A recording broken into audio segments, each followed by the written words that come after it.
নমস্কার, জয়শ্রী গণেশ আপনাদের প্রত্যেককে জানাই স্বাগতম। আলোচনা করব আজকে যে রাশিটিকে নিয়ে, সেটি হলো কর্কট রাশি। কর্কট রাশির জাতক জাতিকাদের মার্কারি হলেন দ্বাদশপতি, তবে মার্কারি কিন্তু থার্ড হাউসের লর্ড, যোগাযোগকে রিপ্রেজেন্ট করে। আর মার্কারি নিজেই মেসেঞ্জার, তো যোগাযোগ তো করবেই। সেই মার্কারি যাচ্ছে চতুর্থ ভাবে, কিন্তু টুইস্ট এখানে নয়, টুইস্ট আছে অন্য জায়গায়। সেই মার্কারির উপরে বৃহস্পতির পঞ্চমতম দৃষ্টি থাকছে। আর এই যে বৃহস্পতির fifth aspect, that's very great. বৃহস্পতির পঞ্চম দৃষ্টি অত্যাধিক শুভ। যে গ্রহের উপরেই বৃহস্পতির দৃষ্টি থাকুক না কেন, সেই গ্রহের নেগেটিভিটি থেকে বেরিয়ে আসতে জুপিটার অনেক বেশি সহযোগিতা করে।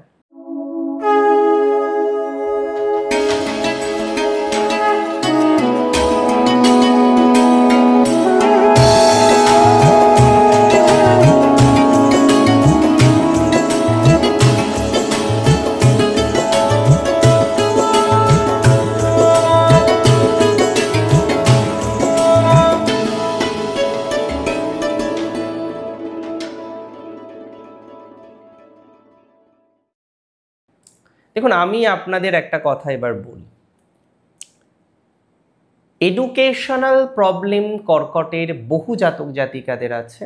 বর্তমানে আপনারা অনেকেই আছেন, তারা একটা নির্দিষ্ট এডুকেশানে আছেন, নির্দিষ্ট এডুকেশন সিস্টেমে আছেন, পড়াশোনা করছেন, কিন্তু কোথাও যেন গিয়ে একটা কনফিউশনের মধ্যে আছেন। What is the confusion? কী জন্য কনফিউশনে আছেন? জাস্ট বিকজ অফ দ্যাট আপনি আপনার একটা নেগেটিভ জায়গা থেকে নিজেকে পূর্ণাঙ্গ বের করে নিয়ে আসতে পারছেন না। আপনি চাইছেন বেরিয়ে আসতে, আপনি চাইছেন একটা নেগেটিভ ভাইবস থেকে বেরিয়ে বেটার একটা মার্গে প্রবেশ করতে, বেটার একটা জায়গায় প্রবেশ করতে। আমি অলমোস্ট শিওর, আপনাকে অ্যাসিউরিটি দিতে পারি, শিওরিটি দিতে পারি যে আজকে আপনি যে ভাইবসে আছেন, সেই ভাইবস থেকে অনেকটা বেরিয়ে বেটার একটা ভাইবসে আপনি নিজেদেরকে দাঁড় করাতে পারবেন এবং আরও বেটার থাকার একটা অবকাশ তৈরি হয়ে যাবে।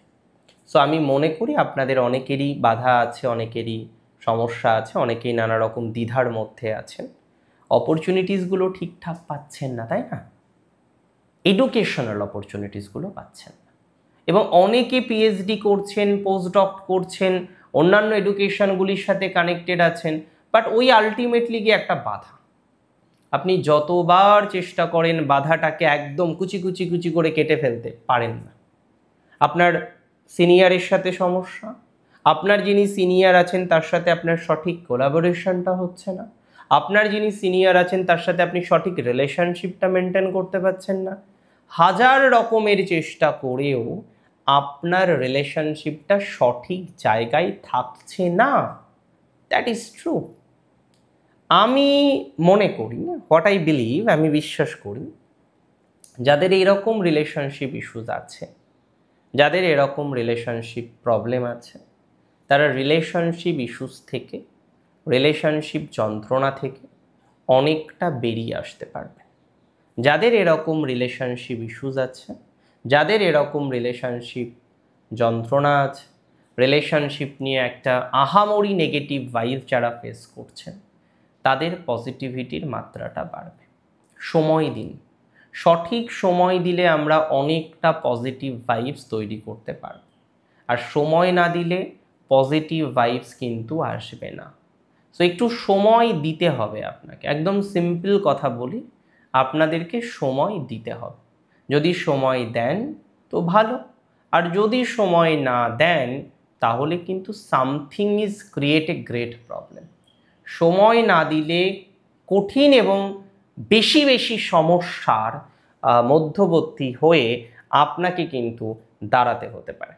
সে একটু ট্রাই করুন না বেটার কিছু করার, একটু ট্রাই করুন না ভালো কিছু করার, একটু সময় দিন না। আমি বিশ্বাস করি সবুরে মেওয়া ফলে। আজকে এডুকেশন চেঞ্জ করতে এখনই হবে না, টেক টাইম, সময় দিন, তারপরে ভাবুন চেঞ্জ করা যায় কিনা। চেঞ্জ করলে তো হয়েই গেল। আজকে প্রায় 2.5 বছর কোর্স করার পর আপনার মনে হচ্ছে না দাদা চেঞ্জ করব, সেটা তো করা যাবে না ভাই। বা বোন, তাই না? ডিপেন্ড করে যে আপনি কতটা এগিয়েছেন।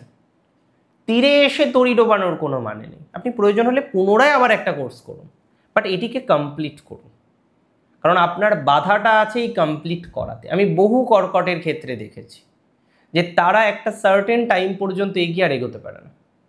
এডুকেশন ওই জায়গাটা যারা ব্রেক করতে পারে না, ওই জায়গাটা যারা ডেভেলপ করে নেয় না, তাদের হায়ার এডুকেশন কনফার্ম। তাহলে কর্কটের অনেক মা এই কারণে চিন্তিত আজকে যে না, মেয়ে বা সন্তান পড়ছে না, তার এমন একটা কনফিউশনের জায়গা তৈরি হয়ে গিয়েছে, সেই জায়গা থেকে সে আর বেরোতে পারছে না, সেই জায়গা থেকে সে আর ডেভেলপ করতে পারছে না। So I can give you the surety, I can give you the assurity যে আজকে হয়তো ভাইবসটা ভালো জায়গায় নেই, দ্যাটস ট্রু। আজকে হয়তো একটা নেগেটিভ ভাইবসে আছেন আপনি, that is also true. But আমরা যদি সম্মিলিতভাবে আপনি আমি মিলে যদি প্রচেষ্টা করি না, এই জায়গাটা বেটার হবে, এডুকেশনাল জায়গাটা বেটার হবে। যারা আজকে কোর্স নিয়ে চিন্তিত, সিলেকশন অফ কোর্স নিয়ে চিন্তিত, পার্টিকুলার একটা জায়গাকে সিলেক্ট করতে গিয়ে চিন্তিত, because you are just confused, আপনি দ্বিধাগ্রস্ত অবস্থায় আছেন। আর সেই দ্বিধাটা সময়ের সাথে সাথে ম্যানেজেবল হবে। কিছু কিছু ক্ষেত্রে দ্বিধা হঠাৎ করে ম্যানেজেবল হয় না। দ্বিধা ম্যানেজ করার জন্য you have to give time, আপনাকে সময় দিতে হবে। সো প্রপারলি টাইম দিন, প্রপারলি সময় দিন, দ্বিধা ম্যানেজ হবেই, বেটারমেন্ট আসবেই, অসুবিধার মাত্রাটাকে ম্যানেজ করতে পারবেন। I can give you the surety, আমি আপনাকে সেই শিওরিটিটা দিচ্ছি। I can give you the assurity, আমি আপনাকে সেই অ্যাসিওরিটিটা দিচ্ছি। করুন না, ধীরে ধীরে চলুন না, ধীরে ধীরে উন্নতির দিকে আমরা এগোনোর চেষ্টা করি না, আমরা ফেইলড হব না, কনফার্ম। এবং বাড়িতে যাদের কোনো ঝামেলা, অনেকের বাস্তু দোষ আছে কর্কটের, আমি খেয়াল করলাম, আমি যখন পার্সোনাল কনসালটেশনও দিই, জাতক জাতিকাদের হরোস্কোপ যখন দেখি, তাদের সাথে যখন বাক্য বিনিময় হয়, অনেকের ক্ষেত্রে আমি দেখলাম যে প্রবলেম আছে। কি প্রবলেম আছে না, বাস্তু সংক্রান্ত সমস্যা, বা অ্যাটলিস্ট বাড়ির সমস্যা, বা অ্যাটলিস্ট পারিবারিক সমস্যা। কোনো একটা জায়গায় গিয়ে সেই বাড়ির সমস্যা হোক, বাস্তুর সমস্যা হোক, পরিবারের সমস্যা হোক, সেই জায়গাগুলো আপনাকে কিন্তু ফেস করতে হচ্ছে। কোনো একটা জায়গায় গিয়ে আপনি কিন্তু সেই জায়গাগুলোকে ম্যানেজ করতে পারছেন না। দেখুন, আমি যতটা বুঝি তাতে দুটো কথা আমি আপনাদের এক্ষেত্রে বলব। যাদের বাড়ি বা গৃহ বা অন্যান্য কোনো বিষয় নিয়ে কোনো আইনি জটিলতা আছে এবং সেটা একটা লং টাইমের, দেখুন না, ঈশ্বরের কৃপায় অল অফ এ সাডেনের সমাধান হয় কিনা, হতে পারে, কিন্তু একটা প্রবাবিলিটি আছে বলেই বলছি। অল অফ এ সাডেন আপনার কিন্তু একটা প্রবলেম থেকে বেরোনোর জায়গা তৈরি হতে পারে, এবং এর প্রবাবিলিটিটা হিউজ, হিউজ প্রবাবিলিটি আছে।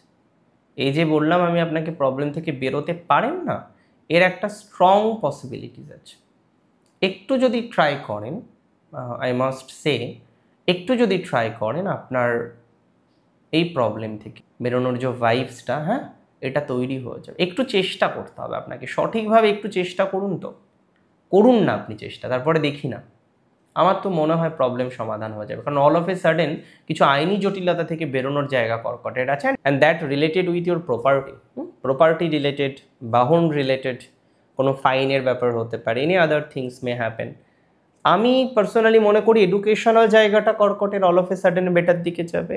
সেকেন্ডলি আমরা দেখতে পারবো এই বাড়ি বা গৃহ, হ্যাঁ, এই যে কুটকাচালি বা এই ধরনের একটা ম্যাটারকে নিয়ে যারা আজকে প্রবলেমে আছেন, নিয়ে যারা আজকে জটিলতার মধ্যে আছেন, নিয়ে যারা আজকে স্ট্রাগলের মধ্যে আছেন, তাদের একটা বেটারমেন্টের জায়গা আসবে। সো এগুলো তো বেটারমেন্টই দেবে আলটিমেটলি, না, আপনাকে বেটার একটা ফলাফলই প্রোভাইড করবে, এটা নিয়ে তো কোনো ডাউট নেই। সিচুয়েশন সেই দিকেই আস্তে আস্তে আস্তে আস্তে নিয়ে যাচ্ছে, সিচুয়েশন সেই দিকেই আস্তে আস্তে ধাবিত হচ্ছে। সো আমরা সেইভাবে এগোবো যাতে সিচুয়েশনটা অন্তত পক্ষে আমাদের জন্য খুব গ্রহণযোগ্য হয়, আমাদের জন্য খুব পজিটিভ হয়, বা স্ট্রাগল ফ্রি হতে পারে। একটা কথা মাথায় রাখুন, বহু কর্কটের ফ্রেন্ডের জায়গাটা ডিস্টার্বড। চতুর্থ থেকে আমরা বন্ধুও দেখি, 11 থেকেও দেখি, এবং বন্ধুর জায়গাটা ডিস্টার্ব একটা ছোট্ট মিসকমিউনিকেশনের জন্য, মানে that not huge, that not very huge, যে না প্রচুর একটা প্রবলেম, প্রচুর একটা miscommunication, no, not like that, but একটা ছোট্ট কারণে একটা মিসকমিউনিকেশনের জায়গা আপনার তৈরি হচ্ছে এবং সেই জায়গাটাকে আপনি ম্যানেজ করতে পারছেন না, that is more important.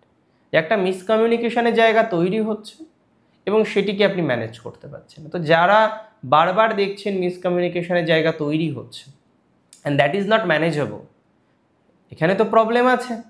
Miscommunication যদি বারবার তৈরি হয় আর ম্যানেজ যদি না করা যায় তাহলে তো প্রবলেম থাকবেই, তাই না? তো এটাকে আমরা একটু সঠিকভাবে যদি পর্যালোচনা করি তাহলে আমার মনে হয় আমাদের বেটার ফলাফল দেবে, বা ভালো ফলাফল দেবে, বা অশান্তি মুক্ত হয়ে ভালো ফলাফলের দিকে আমাদেরকে কিন্তু নিয়ে যেতে অনেকটা হেল্প করতে পারে, অনেকটা সুযোগ দিতে পারে, অনেকটা সুবিধা দিতে পারে। সো সেই দিকে আমরা আস্তে আস্তে আস্তে আস্তে গ্রো করি, আমরা আস্তে আস্তে ডেভেলপড করি। আর কিছু ভুল মানুষের অ্যাটাচমেন্ট লাইফে আসতে পারে, এটাকে ভালোভাবে দেখতে হবে যে কে আমার জন্য ভালো। আজকে কোনো রং বা ভুল মানুষের অ্যাটাচমেন্ট আপনার লাইফটাকে যদি বিদ্ধ করে তাহলে তো মুশকিল, সেরকম মানুষ দরকার নেই, তাদেরকে বলবো ছেড়ে দে মা, কেঁদে বাঁচি, তারা আসুক। সো টক্সিসিটির মাত্রা আছে কিছু ফ্রেন্ডশিপে, কিছু রিলেটিভসে, সেগুলো আস্তে আস্তে ম্যানেজ করুন, বাকিগুলো ভালো হোক। ভালো থাকুন আপনারা। জয় শ্রী গণেশ।